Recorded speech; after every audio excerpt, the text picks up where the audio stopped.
दोस्तों, आज की कहानी है सासू माँ इनमें से कौन सी साड़ी पहनो। दोस्तों, कहानी शुरू करने से पहले अगर आपने हमारे चैनल को सब्सक्राइब नहीं किया है तो सब्सक्राइब कर लीजिए ताकि आपके पास पहुंचे हर नया वीडियो।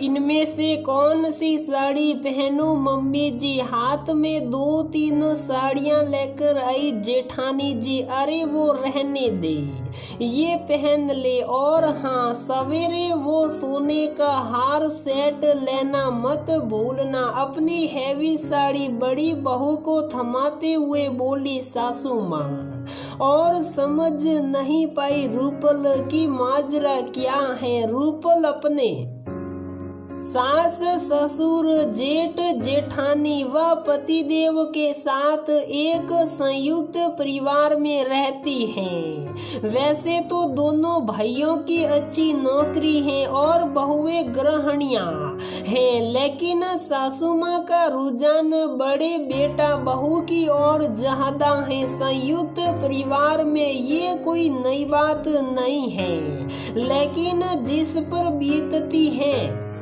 वह ज्यादा समझता है कि इस चक्कर में ना चाहते हुए भी क्या क्या गंवाना पड़ जाता है। रूपल पढ़ी लिखी होने के साथ साथ आत्मविश्वासी भी है। शायद नौकरी नहीं करती, लेकिन कभी खाली भी नहीं बैठती। इस वजह से उसका सामाजिक जीवन भी काफी अच्छा है। उसके मुकाबले जेठानी जी के पास डिग्रियां बहुत हैं, लेकिन ना तो व्यवहारिक ज्ञान है ना ही आत्मविश्वास। उन्हें लगता है उन्हें बहुत बड़ी नौकरी मिल सकती थी, लेकिन नहीं मिली। इसलिए उनका काम है सासू माँ के पास बैठ बैठ कर अपनी किस्मत का रोना रोना। अक्सर उनके मम्मी पापा भी आ जाते हैं और अपनी बेटी की बेसारगी बढ़ाते हैं। इस तरह सासू माँ के दिल की दया कभी खत्म नहीं होती है। दया का आलम ये है कि करवा चौथ की साड़ियाँ भी 2 लेनी पड़ती हैं, वरना सासू माँ अपनी साड़ी उस बेसारी को दे देती हैं। शायद वे खुद अपनी बहू को कभी कुछ ना दे, लेकिन रूपल का फर्ज है कि वह उन्हें समय समय पर गिफ्ट देती रहे, उनसे ज्यादा काम करे और उनको खुश करने के लिए अपनी खुशी को ताक पर रख दे।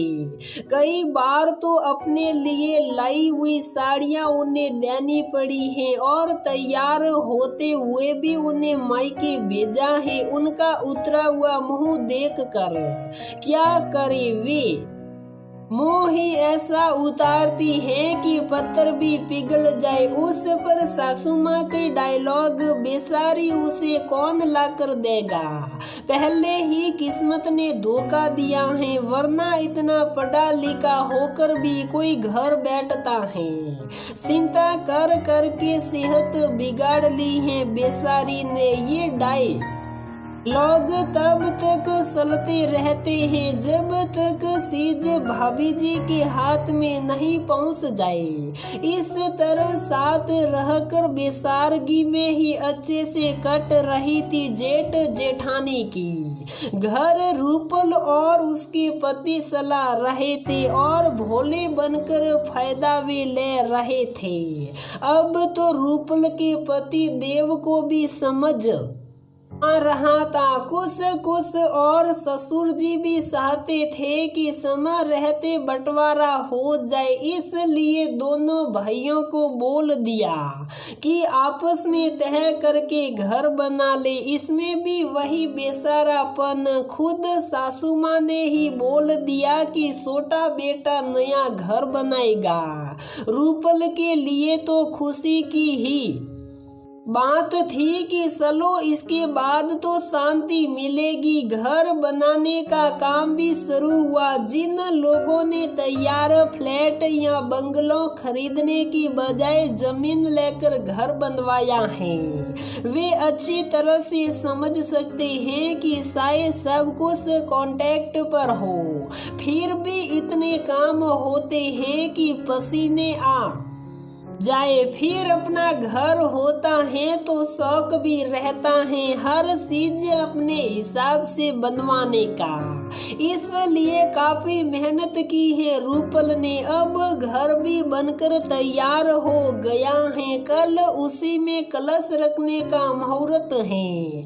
लगभग सारी तैयारी पूरी हो चुकी है। सबने अपने अपने कपड़े आदि भी तैयार कर लिए हैं। इसी क्रम में जेठानी जी भी आ गई सासू माँ के पास, क्योंकि उनसे पूछे बगैर कोई काम नहीं करती वे। और सासू माँ ने अपनी नई साड़ी दे दी। उन्हें सोच में पड़ गई रूपल की आखिर अब क्या करने वाली है ये दोनों। वह सोचते हुए देख ही रही थी उन दोनों के सामने कि मैं क्या सोच रही थी। छोटी रूपल कलश रखने का काम बड़ी कर लेगी, तुम्हें और भी तो काम होंगे। वैसे भी बेचारी का बेटा कब बड़ा होगा और कब घर बनाएगा क्या पता, तब बहू कुछ करने भी दे या नहीं। इसलिए कल तो उसी को करने दो, तुम फिर कभी कर लेना। वैसे भी घर तो तुम दोनों का ही है। जेठानी के सर पर हाथ फेरते हुए बोली वे। रूपल को काटो तो खून नहीं। इतने साल सब कुछ खुशी खुशी दिया उन्हें और एक शब्द नहीं बोली कभी, लेकिन आज चुप नहीं रह पाई। नहीं, कलश तो मैं ही रखूंगी, ये अधिकार किसी को नहीं दूंगी। आशा के विपरीत जवाब दिया रूपल ने और शुरू हो गई सासू माँ। बेचारी कभी कुछ नहीं मांगती हैं, बस मम्मी जी अब और नहीं। इंसान कितना भी कमजोर और बेचारा क्यों ना हो, लगातार मदद और सहारा मिले तो ऊपर जरूर उठता है। लेकिन जिसे मुफ्त में ही सब चाहिए उसका क्या करे। आज तक अपने इच्छे की खुशी भी देती रही इन्हें, लेकिन अब नहीं। क्यों बेचारी है ये भी गृहिणी है, मैं भी गृहिणी हूँ। भाई साहब भी उतना ही कमाते हैं जितना मेरे पति देव। मेरी तरह ये भी स्वस्थ हैं और पूरे परिवार के साथ हैं। फिर क्या है, जो छोटी होते हुए भी मुझे ही समझौता करना पड़ता है। दुखी होकर बोली रूपल, तुम तो किस्मत वाली हो, हमेशा हंसती रहती हो और अपनी खुशी ढूंढ लेती हो। ये बेचारी भोली भाली ना तो कुछ बोल पाती है ना ही कुछ कह पाती है किसी से।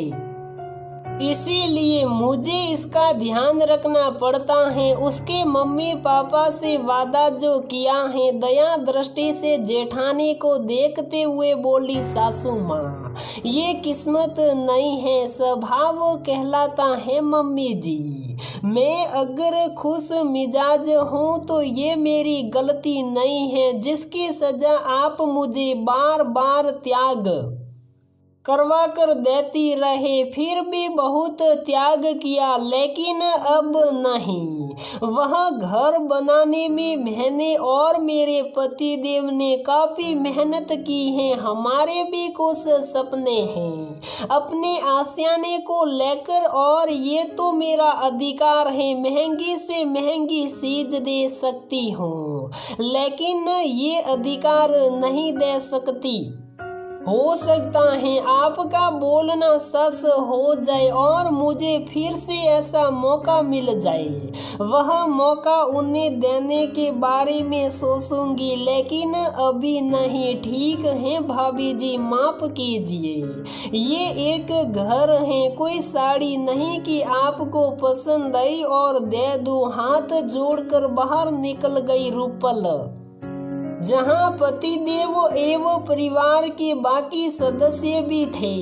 सबने सुन लिया था, बाकी का पता नहीं, लेकिन पतिदेव ने मुस्कुराकर हौसला बढ़ा दिया और मुस्कुराहट के साथ वापस तैयारियों में लग गई रूपल। तो दोस्तों, हमारी ये कहानी यहीं पर समाप्त होती है। अगर आपको हमारी ये कहानी पसंद आती है तो प्लीज़ वीडियो को लाइक करें, शेयर करें और हमारे चैनल को सब्सक्राइब ज़रूर करें।